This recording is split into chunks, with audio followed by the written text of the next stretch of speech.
Welcome to Beyond the Press Release, a production of Gorecom, in which we take the time to speak with small cap executives after they put out important news. With us today, happy to have him right back. He was only on here a couple of weeks ago, it seems like. Russ Rossi, President CEO, Quizam Media, trades on the CSE under QQ.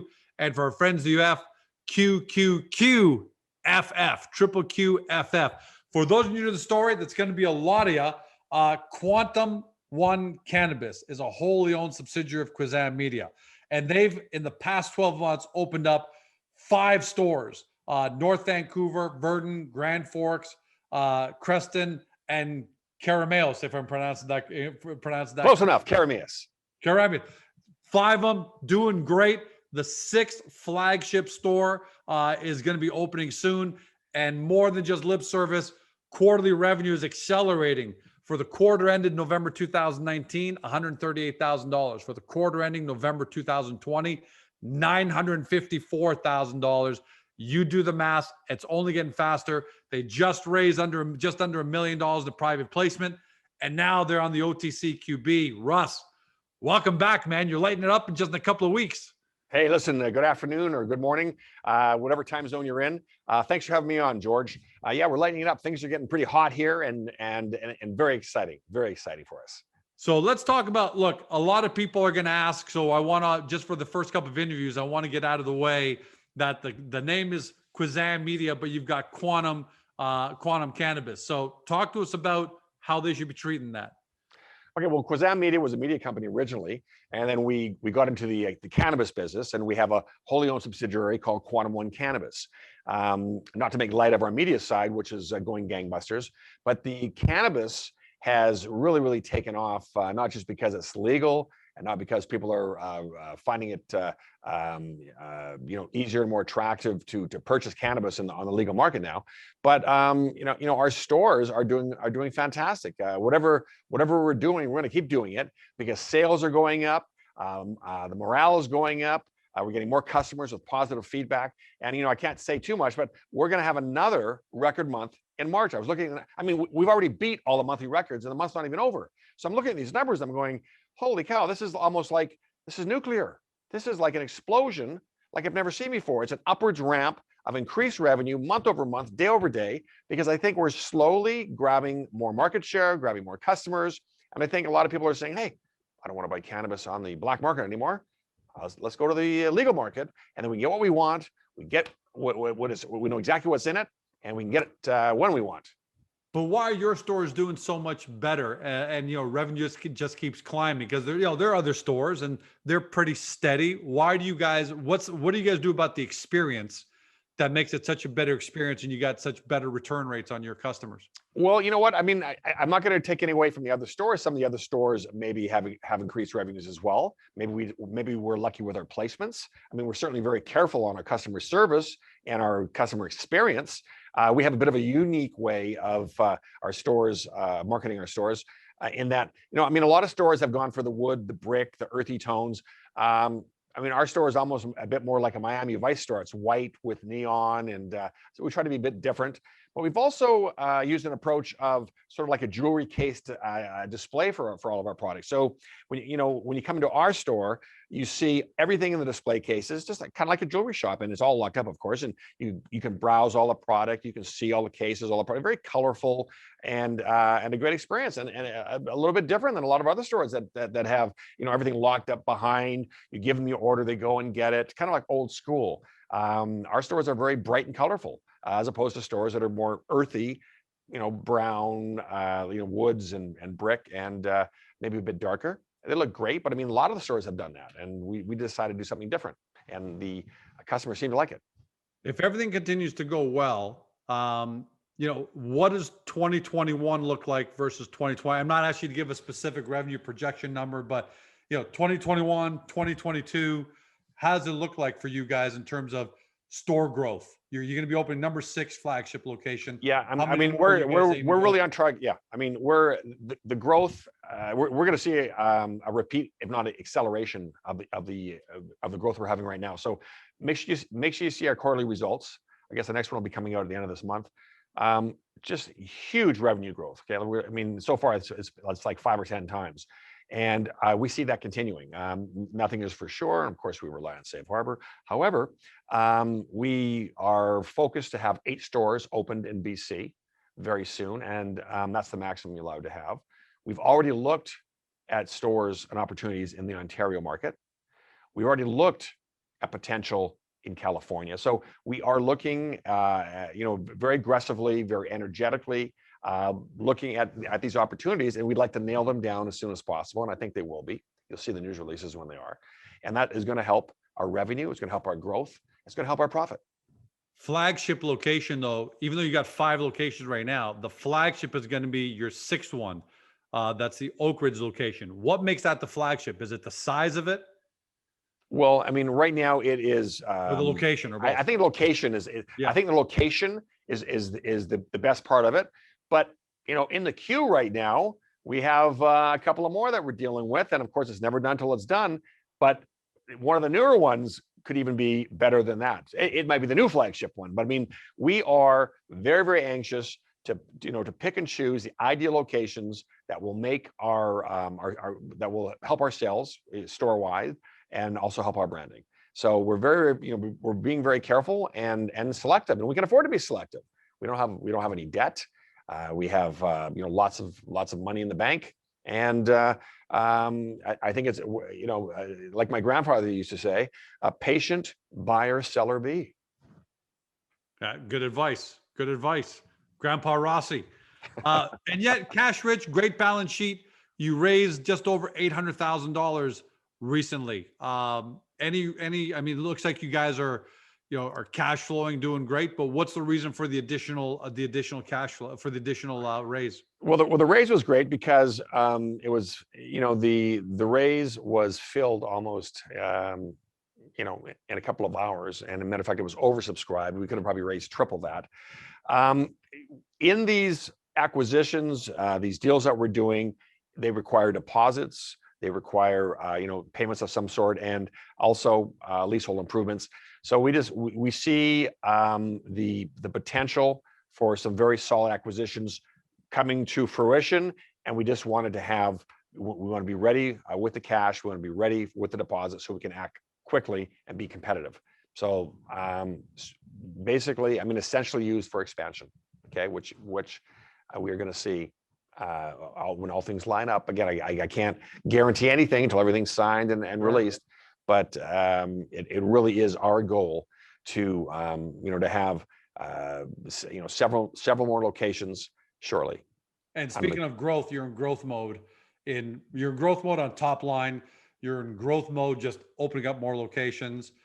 Growth mode on the balance sheet, and you're also growth mode in capital markets because you've also got the green light to begin trading on the OTC QB. That's correct. Yeah. So what is that? Look, most people understand that, but still, maybe it's worth a revisit. Just talk about for a minute here why that's important. Well, what we found is that there is a lot of American interest in the cannabis market. They're a little bit limited down in the States because federally it's not legal yet. So there's a select few. If you looked at maybe, I don't know what the percentages are, but the vast majority of investors in the United States have a little bit difficulty accessing the Canadian markets. You got to have a broker that can trade Canadian stocks. You have to have a broker or access through your financial institution to be able to trade on the CSE. By going onto the OTC QB, that gives access to all of the brokers on their machines, to all of the different financial institutions to much more easily trade stocks that are. And you guys are getting demand for, right? You've heard from investors. Right away. No, I mean, right away we heard stock. Almost immediately, we were liaisoning and answering questions from interested investors in New York, California, Delaware. I mean, all over the United States. And I've had several calls, as a matter of fact. They're excited about it. And again, what's happening in the States, there's been, a little bit, the floodgate is held back a little bit because it's not federally legal yet. I see that Como just legalized in New York, but I mean, a lot of states are legal in the United States. I'm not sure what the number is. I would guess 40. Yeah, I think I saw upwards of 44. Yeah, I would guess that. But there's always that overhanging cloud of the federal, of it being federally illegal. And so that puts the brakes on a little bit from large institutions. It puts the brakes on NASDAQ, on the American Stock Exchange. All of those have some obstacles because it's federally illegal. And that's what we talked about last time. We feel that if or when it goes legal in the United States federally, that could open up flood doors big time for Canadian companies that are already positioned. You're going to have or even for, I don't want to say it, I don't want to put words here, or even a potential exit strategy for Quantum One, right? Because you're probably going to get American companies, big American companies with a lot of money in their coffers, who are going to say, we want to get in the retail base, we want to acquire and roll this up, and they come start paying some pretty crazy multiples. It's going to be a race. It's going to be a race. You're going to have large companies with billions of dollars in their kitty, and it's going to be a race to get a presence. And I mean, we're not reinventing the wheel here. If you look at history, it's always through either a roll-up strategy, an acquisition strategy, and they want it now. And public companies are the easiest to acquire because the shares are already have a price on them. So it's just a matter of what's the share price, what are we going to do? And that's where I think there is a huge potential for either investment from an American company or acquisition from a US entity.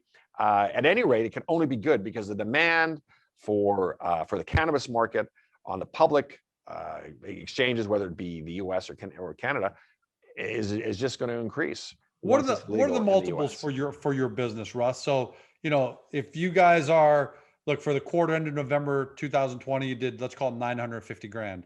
And that's obviously growing, right? So even if we use it 950 grand for now, just to use that, or round up to $1 million. So that's $4 million in revenue, for example. Yeah. What is the multiple on that? And obviously it's going to be higher because you're growing, but what's the multiple that you guys are seeing? Well, the multiples have been changing a lot because what happens when this first happened like 2 years ago, a year and a half, the multiples were 20 times revenue. Okay.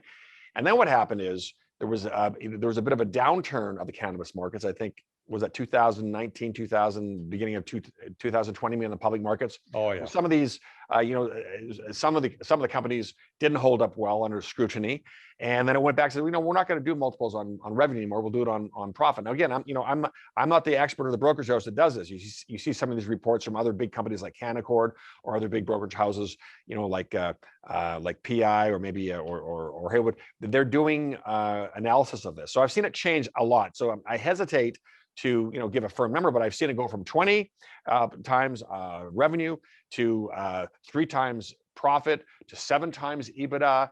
So it's all over the place. I mean, right now, my gut feel is it's around 7 to 12 times revenue. So even if you're doing $5 million a year, you could easily have a market cap of 35 million. Okay. And I bring that up. And by the way, none of this investment advice. We're just talking. Oh, absolutely. No, yeah, 100%. It's hard. You're that number in terms of how to rate the market cap of a potential cannabis company, that's changed a lot in the last 18 months. So yeah, well, it was sky high in 2018. I don't know what the benchmark is right now. 2020, 19, now back up again because you guys are trading at about $12 million market cap, give or take.